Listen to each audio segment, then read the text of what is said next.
Quem não gostaria de encher o peito e falar, nem que seja para si mesmo, eu tenho 10 mil reais investidos? Eu mesmo já fui um gastador que não sabia nada sobre poupar dinheiro. Mas após um bom tempo me sentindo frustrado, me tornei um aprendiz em finanças e investimentos e fui aos poucos consertando os meus conceitos errôneos sobre dinheiro e ajeitando o meu orçamento pessoal. Então posso dizer sim que fiquei bastante orgulhoso ao atingir essa marca de 10 mil reais investidos. Como hoje em dia eu tenho o privilégio de poder agrupar conhecimentos e trazê-los aqui no YouTube para vocês, eu vou estar listando os 5 passos super simples que me ajudaram a atingir essa meta. E como presente, no final do vídeo vai ter ainda um passo bônus, que é muito importante. Então presta muita atenção para sair daqui imensamente mais capacitado como investidor.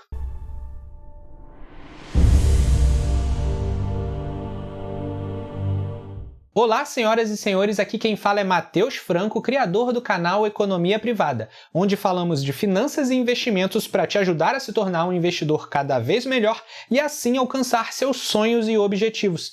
Então te peço para já deixar uma curtida antecipada nesse vídeo e também se inscrever no canal. Mas vamos lá! Para alguns, 10 mil reais pode parecer um marco quase que insignificante, mas vamos cair na real aqui? A média salarial brasileira atualmente é de R$ 2.836 e com esse dinheiro precisam ser pagos todos os gastos fixos como aluguel, luz, telefone, alimentação, escola dos filhos, gastos com saúde, com transporte, entre outros. Logo, a gente percebe que 10 mil reais não é algo tão simples de se conseguir para o brasileiro médio. Mas se é fácil para você, ótimo! Continua no vídeo que eu tenho certeza que os passos que vão ser listados aqui hoje também vão te ajudar a atingir metas ainda mais altas. Antes de qualquer coisa, o planejamento da sua caminhada começa aqui. Então, logicamente, o primeiro passo é estabelecer uma meta que seja clara. Se não fixamos uma meta específica, não conseguimos direcionar nossos esforços de forma eficaz em uma só direção.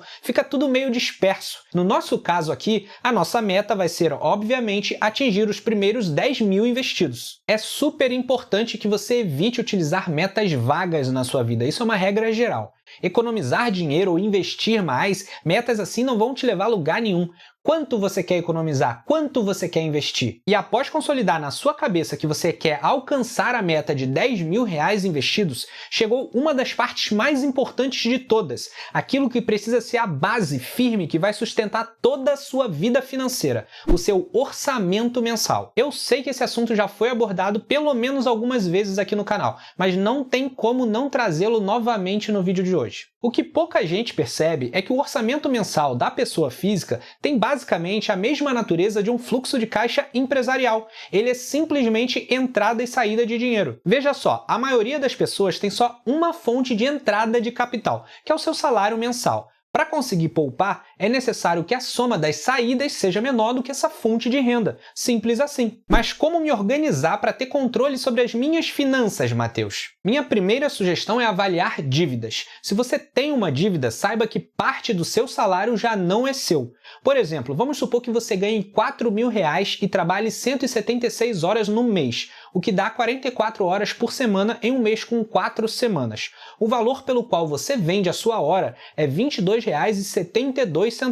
Se você tiver uma dívida com prestações mensais ali de R$ 400, isso já representaria 17 horas e 36 minutos do seu mês que você trabalha não para você, mas para quem você deve, seja um banco ou qualquer outro tipo de empresa que tenha te oferecido crédito. Dito isso, não contraia dívidas, mas se você já tivesse endividado, sugiro que desconsidere o valor dessa dívida na hora de planejar o seu orçamento, porque como eu já falei, aquele valor ali da prestação já não é seu. Exemplificando para ficar bem claro, no caso anterior, com um salário de R$ 4 mil e uma dívida mensal de R$ 400, você deveria planejar o seu orçamento pessoal em cima de R$ 3.600, que é a diferença entre esses dois valores e também a sua renda mensal real. Existem inúmeros modelos de organização orçamentária, mas o que eu mais gosto e utilizo para as minhas próprias finanças é um baseado no livro Os Segredos da Mente Milionária. A versão genérica desse modelo, e você vai entender mais para frente por que eu estou chamando de versão genérica, é a seguinte. Da sua renda mensal, já tirando o valor das dívidas, 55% deve ser destinado para as necessidades básicas, 10% para lazer, 10% para educação, 10% para gastos planejados de curto prazo e 15% para liberdade financeira. Em necessidades básicas entram gastos como aluguel, condomínio, luz, telefone, internet, escola dos filhos, gastos com saúde, gastos com transporte e qualquer outro gasto que você julgue uma necessidade básica. Já na fatia de educação entram cursos, livros, qualquer coisa que você enxergue que vá contribuir para o seu autodesenvolvimento. Benjamin Franklin tem uma frase que eu gosto muito: o investimento em conhecimento rende sempre os melhores juros. Portanto, não subestime a importância da educação na sua vida, porque se corretamente aplicado, esse investimento vai te trazer ótimas recompensas lá na frente. E só reforçando, a parte de educação é referente ao seu autodesenvolvimento. Gastos com escola dos filhos, por exemplo, entra lá em necessidades básicas. Em relação ao lazer, muita gente subestima essa parte na hora de fazer uma divisão orçamentária. Para entender um pouquinho da sua importância, pense em alguém que tenta fazer uma dieta extremamente restritiva. Essa pessoa talvez até consiga viver alguns dias zerando completamente o carboidrato da alimentação, mas logo passará a se sentir desanimada, fraca e até faminta, o que provavelmente a levará a desistir da dieta e compensar os dias de sofrimento com o fast food mais suculento que ela encontrar no aplicativo de delivery. Com o lazer ocorre a mesma coisa. As pessoas tentam passar do 8 para o 80, de um gastador descontrolado para um poupador patológico. Não dá certo, você também precisa aproveitar os pequenos prazeres da vida. Tá certo que você vai precisar abdicar de um regalo ou outro para colher juros compostos no futuro, mas não é para abdicar de todos os regalos. Então separe 10% da sua renda para lazer e gaste sem se sentir culpado. O próximo pedacinho do nosso orçamento são os gastos planejados de curto prazo, sendo o próprio nome bastante explicativo. Todos os gastos que você sabe que vai ter no futuro próximo, normalmente vale a pena ir juntando dinheiro com antecedência, seja para pagar tudo à vista e conseguir um bom desconto, seja para não se complicar jogando mais despesas ainda no seu cartão de crédito. Aqui eu uso como exemplo desde despesas como o IPVA do seu carro que você sabe que vai ter que pagar no próximo ano, então dá para ir separando um pouquinho todos os meses, e até mesmo as suas próximas férias, que talvez você nem tenha destino definido ou talvez nem datas, mas você sabe que eventualmente vai tirar um descanso ali do trabalho, então é melhor já ter uma reserva separada com esse intuito do que estourar o seu orçamento e colocar uma viagem inteira no crédito. Por último, e longe de ser o menos importante, os 15% que devem ser destinados à sua liberdade financeira. Esse é o dinheiro que assim que cair o seu salário na conta bancária você já tem que separar e jogar para a conta da corretora.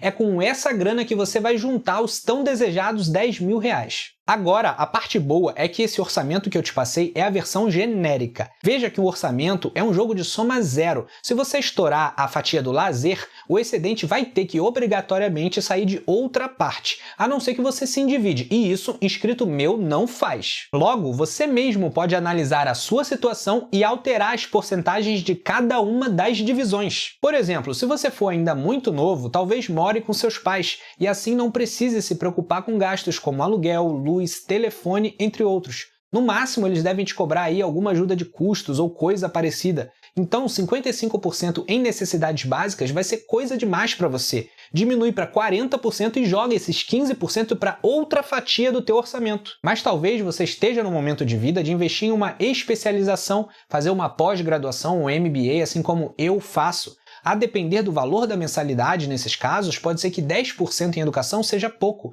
não sobre dinheiro para comprar bons livros ou fazer mini cursos, então aumente essa fatia diminuindo alguma outra. Agora que entendemos como o orçamento pode ser maleável à sua subjetividade contextual, quero destacar 2 pontos importantes. O primeiro é, não fica alterando demais as divisões do seu orçamento. Chegue a um modelo que se encaixe na sua realidade e tente ao máximo cumpri-lo. Mas se um dia sua vida estiver diferente o suficiente para precisar repensá-lo, o faça. E o segundo ponto é que você deve destinar no mínimo 15% para sua liberdade financeira. Se você for mexer no modelo genérico do orçamento, mexa nessa fatia somente se for para aumentá-la. E lembre-se, todo mundo tem um orçamento, mesmo que não organize numa planilha ou aplicativo. E sempre que o limite de uma fatia é ultrapassado, o excedente obrigatoriamente sai de outra parte. E normalmente é a liberdade financeira a primeira a ser sacrificada no caso de alguém que é desorganizado financeiramente. Isso não pode acontecer com você. Mas agora que estabelecemos a nossa meta e também organizamos o nosso orçamento,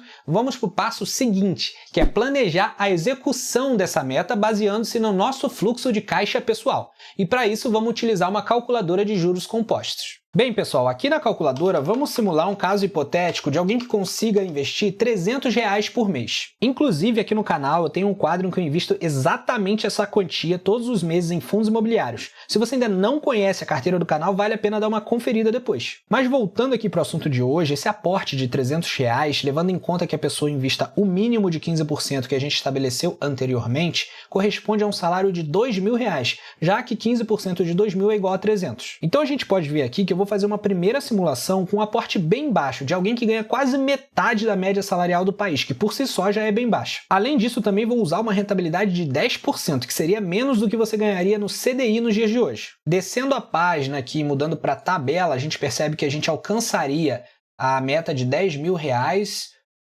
no 29º mês, ou seja, em 2 anos e 5 meses. Mas, como eu falei, essa simulação foi extremamente conservadora. Vamos ver alguma coisa mais realista agora. Tá bem, agora a gente vai simular um aporte de R$ 525, que corresponde a um salário de R$ 3.500, de alguém que também só invista 15% dessa renda a 14% de juros anual, que é totalmente alcançável com uma diversificação em renda variável. Deixa eu botar os meses aqui de investimento. Pelo visto, a gente alcançaria a meta de R$ 10.000 no 17º mês, então menos de 1 ano e meio. Antes da gente continuar, se você caiu de paraquedas aqui nesse vídeo, não esquece de curtir, se inscrever no canal e também clicar naquele sino que fica ali embaixo para ser o primeiro a saber quando sair vídeo novo. Mas continuando, vamos recapitular o que a gente fez até agora. Primeiro, a gente estabeleceu uma meta aqui dentro. Depois, a gente organizou o nosso orçamento para saber qual seria o nosso aporte mensal na liberdade financeira. Em seguida, a gente simulou esse aporte mensal numa calculadora de juros compostos para a gente ter pelo menos uma ideia do prazo que levaria para a gente atingir aquela nossa meta. Agora que já temos todo esse planejamento, toda essa teoria, chegou o momento de colocarmos a mão na massa. E a primeira etapa prática da sua trajetória como investidor tem que ser a sua reserva de emergência. A pessoa que não tem uma reserva estruturada está a um passo de usar os investimentos da liberdade financeira em alguma despesa que ela não estava esperando que fosse acontecer. Essa pessoa não pode ser você. Aqui no canal já tem um guia completaço de como montar sua reserva de emergência, incluindo todos os investimentos possíveis, suas taxas, impostos. Então hoje eu vou me limitar a um comentário breve. A maioria das pessoas vai precisar de 6 meses dos seus gastos mensais como reserva de emergência. Não são 6 meses de salário, são 6 meses dos seus gastos. Planejada sua reserva, eu recomendo destinar metade do seu aporte mensal para ela e metade para outros investimentos. Tem muita gente que defende aportar 100% na reserva até que ela esteja completa, e talvez seja realmente o mais prudente, mas também o mais tedioso. Continuando com aquele exemplo de alguém que ganhe R$ 3.500 no mês e que metade disso seja gastos essenciais, chegaríamos à necessidade de uma reserva de emergência de R$ 10.500. Ou seja, toda aquela nossa meta de 10.000 seriam atingidas somente em investimentos em CDI ou Selic. Agora, aportando meio a meio, como eu pessoalmente prefiro, chegaríamos ao 5º passo: montar a nossa carteira de investimentos. Para fazer isso, eu sou muito fã da estratégia Barbell, criada por Nassim Taleb, um investidor conhecido e exímio escritor, autor de obras como A Lógica do Cisne Negro e Antifrágil. Barbell é uma palavra do inglês, que traduzindo são aquelas barras de academia onde se colocam pesos nas duas extremidades. Para alguém conseguir fazer exercício corretamente, esses pesos precisam estar em completo equilíbrio. E é justamente esse o princípio dessa estratégia de investimentos. Montando uma carteira Barbell, você estabelece parcelas fixas de investimentos mais seguros e conservadores, e também parcelas de investimentos mais arriscados, mas que podem trazer retornos maiores no futuro. Dessa forma, você se protege da aleatoriedade do mercado financeiro sem correr o risco da ruína, que é quebrar, perder todo o seu dinheiro. Muitos investidores conhecidos do brasileiro utilizam essa estratégia, mesmo que a tenham renomeado. Por exemplo, Thiago Nigro montou uma divisão pessoal dele e a chamou de Arca. A Arca do Primo Rico é composta por 4 fatias iguais de 25% cada uma. O primeiro A corresponde a ações brasileiras. O R é Real Estate, que é o nosso mercado imobiliário ou fundos imobiliários. O C é Caixa, ou seja, renda fixa. E o último A são os ativos internacionais. Seguindo uma estratégia Barbell, seja Arca ou qualquer outra, o investidor vai aportar todos os meses uma porcentagem pré-estabelecida em todas as parcelas da sua carteira e então realizar o rebalanceamento periodicamente. Com esses 5 passos que eu te trouxe até agora, você já vai ser capaz de superar a rentabilidade conservadora que a gente simulou na calculadora de juros compostos lá atrás. Mas como eu prometi, a gente ainda tem um passo bônus. Como último passo, é extremamente importante nutrirmos a correta mentalidade de longo prazo. É muito fácil a gente se pegar desejando recompensas imediatistas, já que é assim que normalmente a nossa mente é programada. Porém, todo investidor de verdade tem que entender o funcionamento dos juros compostos e os seus efeitos ao longo do tempo. Ter a correta mentalidade vai te ajudar a superar os altos e baixos do mercado financeiro, que, acredite em mim, vão existir. A constância nos aportes é fundamental para o sucesso de investimentos no longo prazo. Estabeleça um cronograma de aportes e o mantenha independente das condições de mercado.